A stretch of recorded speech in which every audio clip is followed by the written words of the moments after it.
जय हिंद दोस्तों, मेरा नाम है जय और मैं आप सभी का एक बार फिर से वेलकम करता हूं आपका अपने YouTube channel the learning field पर।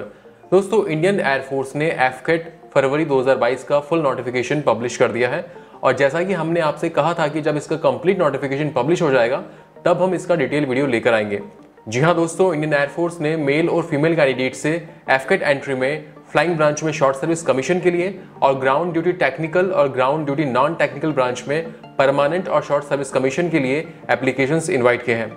और इसके अलावा एनसीसी स्पेशल एंट्री और मीटियोरोलॉजी एंट्री में परमानेंट कमीशन और शॉर्ट सर्विस कमीशन के लिए एप्लीकेशंस इनवाइट किए हैं। तो कहने का मतलब ये हुआ कि इंडियन एयरफोर्स ने AFCAT entry, NCC special entry और मीटियोरोलॉजी एंट्री के through flying branch, ground duty technical और ground duty non technical branch के लिए मेल और फीमेल कैंडिडेट से परमानेंट कमीशन और शॉर्ट सर्विस कमीशन के लिए as a commissioned officer applications invite किए हैं फॉर कोर्स कमेंसिंग जुलाई 2023।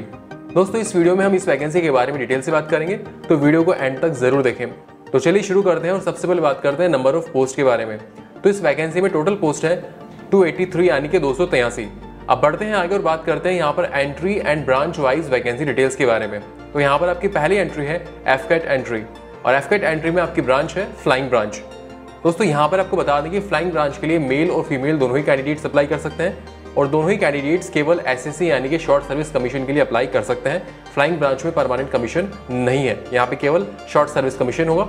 अगर बात करें इसमें नंबर ऑफ पोस्ट के बारे में, तो फ्लाइंग ब्रांच में मेल कैंडिडेट्स के लिए 2 पोस्ट हैं और फीमेल कैंडिडेट्स के लिए 10 पोस्ट हैं। अब हम बात करते हैं एफकेट एंट्री में ग्राउंड ड्यूटी टेक्निकल ब्रांच के बारे में। तो ग्राउंड ड्यूटी टेक्निकल ब्रांच में एरोनॉटिकल इंजीनियर इलेक्ट्रॉनिक्स और एरोनॉटिकल इंजीनियर मैकेनिकल पोस्ट है।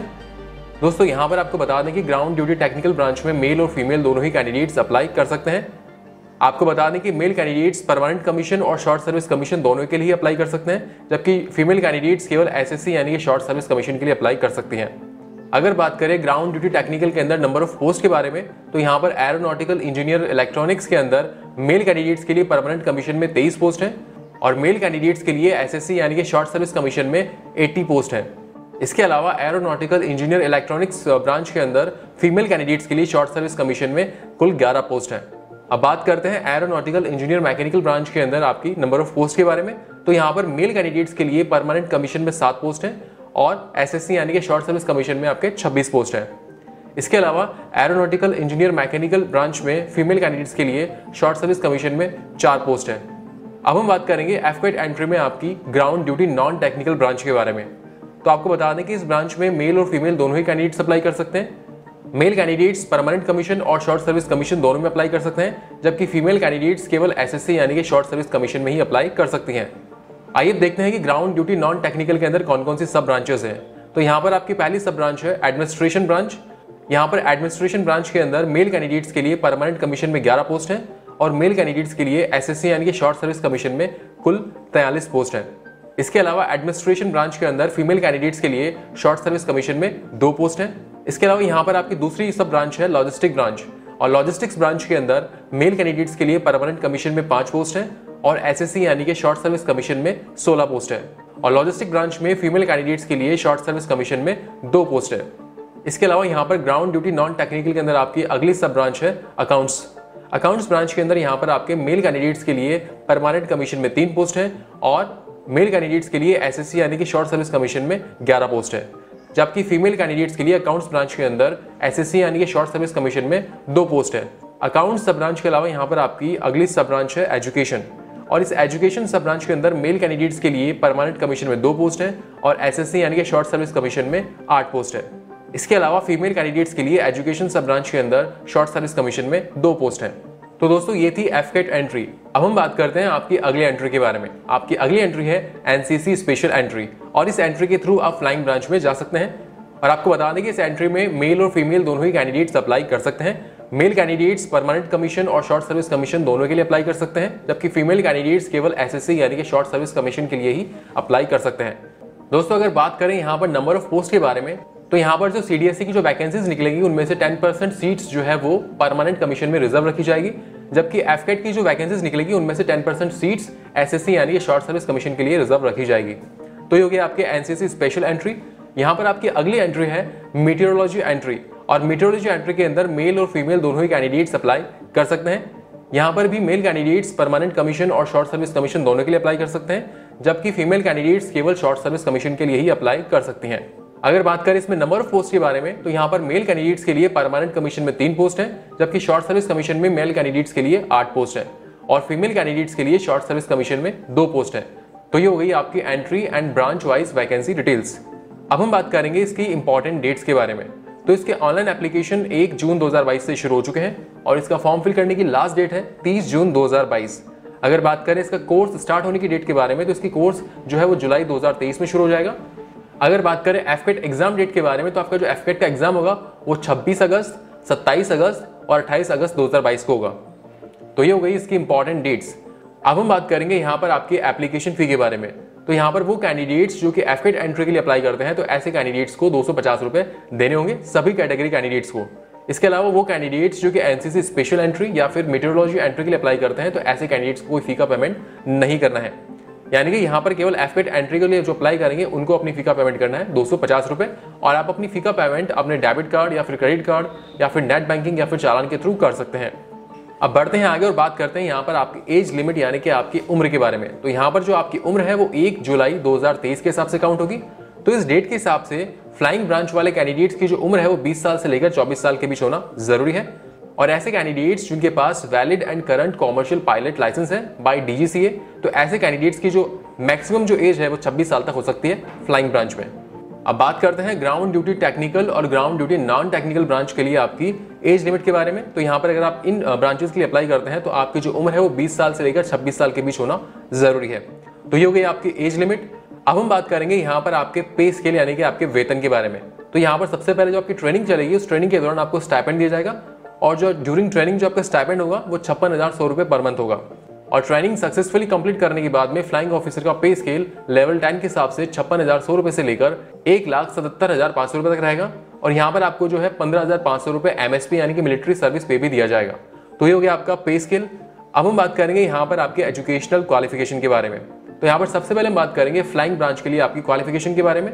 तो अगर आप फ्लाइंग ब्रांच के लिए अप्लाई करते हैं, तो आपको जो है भारत सरकार द्वारा मान्यता प्राप्त किसी भी बोर्ड से आपको 12वीं पास होना जरूरी है। और ये जो आपने 12वीं पास करी है उसमें आपके फिजिक्स और मैथ्स होना जरूरी है। और फिजिक्स और मैथ्स में आपकी कम से कम 50% मार्क्स होने चाहिए ईच सब्जेक्ट के अंदर, यानी कि मैथ्स के अंदर भी 50% और फिजिक्स के अंदर भी आपके 50% मार्क्स होना जरूरी है। तो यहाँ पर एक तो ये क्वालिफिकेशन होनी चाहिए, यानी कि आपको 12वीं पास होना है फिजिक्स और मैथ्स के साथ, फिर 50% मार्क्स इन ईच सब्जेक्ट। और इसके अलावा यहाँ पर आपको ग्रेजुएट होना भी जरूरी है किसी भी डिसिप्लिन के अंदर, ओके। और ये जो आपने ग्रेजुएशन करी है उसमें आपकी कम से कम 60% मार्क्स होने जरूरी है, या फिर आपके पास 4 साल का बीई या फिर बीटेक डिग्री कोर्स होना जरूरी है विद मिनिमम 60% ऑफ मार्क्स। अब हम बात करेंगे यहाँ पर ग्राउंड ड्यूटी टेक्निकल ब्रांच के लिए आपकी क्वालिफिकेशन के बारे में। तो यहाँ पर एरोनॉटिकल इंजीनियर इलेक्ट्रॉनिक्स और एरोनॉटिकल इंजीनियर मैकेनिकल दोनों ही पोस्ट के लिए क्वालिफिकेशन सेम होगी। तो यहाँ पर अगर आप इस ब्रांच के लिए अप्लाई करते हैं, तो आपको भारत सरकार द्वारा मान्यता प्राप्त किसी भी बोर्ड से आपको 12वीं पास होना जरूरी है और 12वीं के अंदर आपके मैथ्स और फिजिक्स सब्जेक्ट होना जरूरी है। और यहाँ पर भी मैथ्स के अंदर आपकी कम से कम 50% मार्क्स होना जरूरी है और फिजिक्स के अंदर भी आपके कम से कम 50% मार्क्स होना जरूरी है। और इस क्वालिफिकेशन के अलावा आपके पास इंजीनियरिंग या फिर टेक्नोलॉजी के अंदर 4 साल का डिग्री कोर्स होना जरूरी है। तो ये होगी आपकी ग्राउंड ड्यूटी टेक्निकल ब्रांच के लिए क्वालिफिकेशन। अब हम बात करेंगे ground duty non technical branch के लिए आपकी क्वालिफिकेशन के बारे में। तो इस ब्रांच के अंदर सबसे पहले हम बात करेंगे एडमिनिस्ट्रेशन एंड लॉजिस्टिक्स सब ब्रांच के लिए क्वालिफिकेशन के बारे में। तो यहाँ पर इसके लिए अप्लाई करने के लिए आपके पास भारत सरकार द्वारा मान्यता प्राप्त किसी भी यूनिवर्सिटी से आपके पास ग्रेजुएट डिग्री होनी चाहिए किसी भी डिसिप्लिन के अंदर, और इस ग्रेजुएट डिग्री में आपकी कम से कम 60% मार्क्स होना जरूरी है। अब हम बात करेंगे अकाउंट्स ब्रांच के लिए आपकी क्वालिफिकेशन के बारे में। तो अगर आप अकाउंट्स ब्रांच के लिए अप्लाई करते हैं, तो आपके पास ग्रेजुएट डिग्री होनी चाहिए और ये जो आपकी ग्रेजुएट डिग्री है वो या तो बीकॉम के अंदर या फिर bachelor of business administration in finance या फिर bachelor of management studies in finance, या फिर आप सीए या फिर सीएमए या फिर सीएस या फिर सीएफए क्वालिफाइड हो, या फिर बीएससी इन फाइनेंस। तो इनके अंदर अगर आपने ग्रेजुएशन करी है विद मिनिमम ऑफ 60% मार्क्स, यानी कि ये जो आपने ग्रेजुएशन करी है इसमें आपकी कम से कम 60% मार्क्स होना जरूरी है। तो ये हो गई आपकी अकाउंट्स ब्रांच के लिए क्वालिफिकेशन। अब हम बात करेंगे एजुकेशन ब्रांच के लिए आपकी क्वालिफिकेशन के बारे में। तो अगर आप एजुकेशन ब्रांच के लिए अप्लाई करते हैं, तो आपको जो है पोस्ट ग्रेजुएट होना जरूरी है किसी भी डिसिप्लिन के अंदर, और ये जो आपने पोस्ट ग्रेजुएशन करी है उसमें आपकी कम से कम 50% मार्क्स होना जरूरी है। इसके साथ ही आपको बता दें कि आपने जो ग्रेजुएशन करी है उसमें आपकी कम से कम 60% मार्क्स होना जरूरी है, और ये जो आपने ग्रेजुएशन करी है वो भी किसी भी डिसिप्लिन के अंदर हो सकती है। कहने का मतलब ये हुआ कि अगर आप एजुकेशन ब्रांच के लिए अप्लाई करते हैं तो आपको पोस्ट ग्रेजुएट होना जरूरी है किसी भी डिसिप्लिन के अंदर, और ये जो आपने पोस्ट ग्रेजुएशन करी है उसमें आपकी कम से कम 50% मार्क्स होना जरूरी है। अब बढ़ते हैं आगे और बात करते हैं मीटियोरोलॉजी एंट्री के बारे में। तो अगर आप इस एंट्री के लिए अप्लाई करते हैं तो आपको जो है पोस्ट ग्रेजुएट डिग्री होनी चाहिए आपके पास में, और ये जो आपकी पोस्ट ग्रेजुएट डिग्री है ये या तो साइंस स्ट्रीम में हो, या फिर मैथमेटिक्स में, या फिर स्टेटिस्टिक्स में, या फिर ज्योग्राफी, या फिर कंप्यूटर एप्लीकेशन, या फिर एनवायरमेंटल साइंस, या फिर ये जो आपने पोस्ट ग्रेजुएशन डिग्री करी है ये आपकी अप्लाइड फिजिक्स में, या फिर ओशिनोग्राफी, या फिर मीटरोलॉजी के अंदर, या फिर एग्रीकल्चरल मीटरोलॉजी, या फिर इकोलॉजी एंड एनवायरमेंट, या फिर जियोफिजिक्स, या फिर एनवायरमेंट बायोलॉजी के अंदर। और ये जो आपने पोस्ट ग्रेजुएशन की जो डिग्री करी है इसमें आपकी कम से कम 50% मार्क्स होना जरूरी है। तो यहाँ पर आपकी एक तो ये क्वालिफिकेशन हो गई, और इस क्वालिफिकेशन के अलावा आपके ग्रेजुएशन के अंदर मैथ्स और फिजिक्स सब्जेक्ट होना जरूरी है, और आपकी ग्रेजुएशन के अंदर कम से कम 55% मार्क्स होना जरूरी है। तो ये हो गई आपकी मीटरोलॉजी एंट्री के लिए क्वालिफिकेशन। अब बढ़ते हैं आगे और बात करते हैं आपके ट्रेनिंग पीरियड के बारे में। तो जो आपकी ट्रेनिंग है वो फर्स्ट वीक ऑफ जुलाई 2023 में शुरू हो जाएगी, यानी कि 2023 में जुलाई की फर्स्ट वीक से आपकी ट्रेनिंग शुरू हो जाएगी। और ये जो आपकी ट्रेनिंग है वो एयरफोर्स अकेडमी दुंडीगल हैदराबाद में होगी। यहाँ पर आपको बता दें कि flying and ground duty technical branch के लिए अगर आप अप्लाई करते हैं तो जो आपकी ट्रेनिंग है वो 74 वीक्स के लिए होगी, और अगर आप ground duty non technical branch के लिए अप्लाई करते हैं तो आपकी ट्रेनिंग 52 वीक्स के लिए होगी। अब बढ़ते हैं आगे और बात करते हैं आपके फिजिकल फिटनेस टेस्ट के बारे में। तो आपके फिजिकल फिटनेस टेस्ट में एक तो आपकी रनिंग होगी, और जो आपकी रनिंग है वो 1.6 किलोमीटर की होगी, और ये रनिंग कंप्लीट करने के लिए आपको 10 मिनट का टाइम दिया जाएगा। इसके अलावा यहाँ पर आपके 10 पुशअप्स होंगे और 3 चिनअप्स भी होगी। तो ये हो गया आपका फिजिकल फिटनेस टेस्ट। अब बढ़ते हैं आगे और बात करते हैं इसके मोड ऑफ सिलेक्शन के बारे में। तो आपको बता दें कि इसके मोड ऑफ सिलेक्शन में एक तो आपका ऑनलाइन एफकेट एग्जाम होगा जो कि एक रिटन एग्जामिनेशन है। इसके अलावा आपका जो है AFSB यानी कि एयरफोर्स सिलेक्शन बोर्ड इंटरव्यू होगा। तो यहाँ पर पहले हम बात करेंगे इसके ऑनलाइन एफकेट एग्जाम यानी कि इसके रिटन एग्जामिनेशन के बारे में। तो आपको बता दें कि इसके रिटन एग्जामिनेशन में ऑब्जेक्टिव टाइप क्वेश्चंस आएंगे। और दोस्तों यहाँ पर आपको बता दें कि वो कैंडिडेट्स जो कि ग्राउंड ड्यूटी टेक्निकल ब्रांच के लिए अप्लाई कर रहे हैं तो यहाँ पर आपके एफकेट एग्जाम के अलावा EKT यानी कि इंजीनियरिंग नॉलेज टेस्ट भी होगा, जो कि आपको देना मैंडेटरी होगा यानी कि अनिवार्य होगा। कहने का मतलब ये हुआ कि ग्राउंड ड्यूटी टेक्निकल ब्रांच के लिए आपका एफकेट एग्जाम भी होगा और EKT यानी कि इंजीनियरिंग नॉलेज टेस्ट भी होगा। तो ये जानते हैं स्कीम ऑफ ऑनलाइन एग्जाम यानी कि इसके एग्जाम पैटर्न के बारे में जानते हैं। तो यहाँ पर स्क्रीन पर अब आप एक टेबल देख पा रहे हैं। तो यहाँ पर एफकेट के अंदर आपका general awareness, verbal ability in English, numerical ability और reasoning and military aptitude test, ये सब्जेक्ट्स होंगे आपके एफकेट के अंदर। और एफकेट के एग्जाम क्लियर करने के लिए आपको 2 घंटे का टाइम दिया जाएगा। इस एफकेट के एग्जाम में आपके टोटल 100 क्वेश्चंस होंगे, और ये 100 क्वेश्चंस कुल 300 नंबर के होंगे। और अब बात करते हैं EKT यानी कि इंजीनियरिंग नॉलेज टेस्ट के बारे में। तो EKT के अंदर आपका मैकेनिकल, कंप्यूटर साइंस और इलेक्ट्रिकल एंड इलेक्ट्रॉनिक्स सब्जेक्ट होंगे। और यहाँ पर EKT पेपर करने के लिए आपको 45 मिनट का टाइम दिया जाएगा। और इस EKT पेपर में आपके टोटल 50 क्वेश्चन होंगे, और ये 50 क्वेश्चन टोटल 150 नंबर के होंगे। इसके अलावा फ्रेंड्स आपको बता दें कि इसमें आपकी नेगेटिव मार्किंग भी होगी, यानी कि अगर आपको गलत आंसर करते हैं तो आपका 1 नंबर काट लिया जाएगा। सो फ्रेंड्स ये हो गया इसका मोड ऑफ सिलेक्शन में written examination. Written examination clear करने के बाद में आपका AFSB यानी कि एयरफोर्स सिलेक्शन बोर्ड द्वारा इंटरव्यू लिया जाएगा, और ये इंटरव्यू होने के बाद में आपकी एक फाइनल मेरिट लिस्ट तैयार की जाएगी। और ये जो आपकी फाइनल मेरिट लिस्ट है वो आपके रिटन एग्जामिनेशन और AFSB टेस्ट में जो आपके मार्क्स आएंगे उनके बेसिस पर यहाँ पर आपकी मेरिट लिस्ट तैयार होगी, और फिर उसके बेसिस पर आपका सिलेक्शन होगा। फ्रेंड्स यहाँ पर आपको बता दें कि वो कैंडिडेट्स जो कि NCC स्पेशल एंट्री के लिए अप्लाई कर रहे हैं तो ऐसे कैंडिडेट्स का कोई रिटन एग्जामिनेशन नहीं होगा, डायरेक्ट आपका AFSB इंटरव्यू होगा। ओके, तो ये हो गया इसका मोड ऑफ सिलेक्शन।